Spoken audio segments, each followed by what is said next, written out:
Hey there.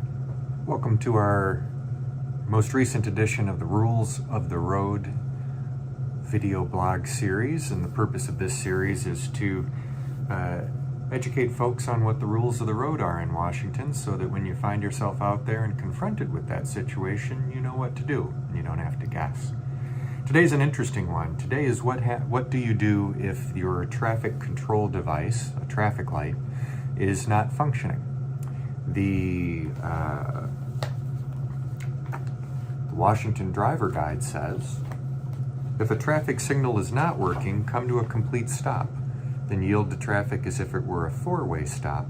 Proceed only when you see it safe or when directed by a police officer or a traffic control person. The actual rules of the road statutes are slightly different. And what they say is that, and this is RCW 46.61.183, non-functioning signal lights, except when directed to proceed by a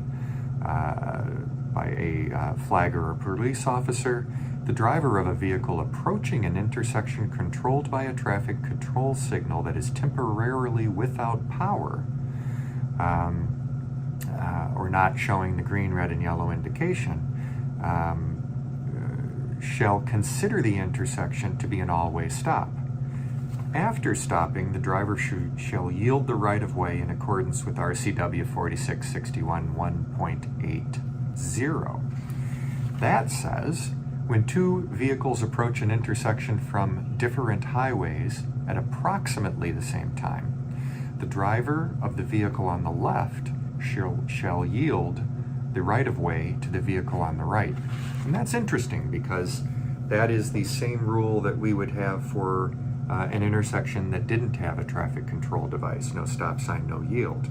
But here, where you have a non-functioning traffic signal, what most people are learning is that you treat it as a four-way stop. And everyone there would say, well, that just means that you wait until it's your turn. But that is a little bit conflicting with the idea that the driver on the left shall yield to the driver on the right. I think the point is this. Number one, stop. Number two, take a moment and assess the situation. Number three, proceed with caution when you believe it is your turn to go. And if you are conflicting in terms of entering the intersection at the same time and somebody is doing so on your right, always yield to the car on the right and let them through, even if you think, for example, that maybe it was your turn at a four-way stop. And in that way, you should be practicing the safest possible maneuvering through that non-functioning traffic lighted intersection. As always, be careful out there, and I hope this has been helpful.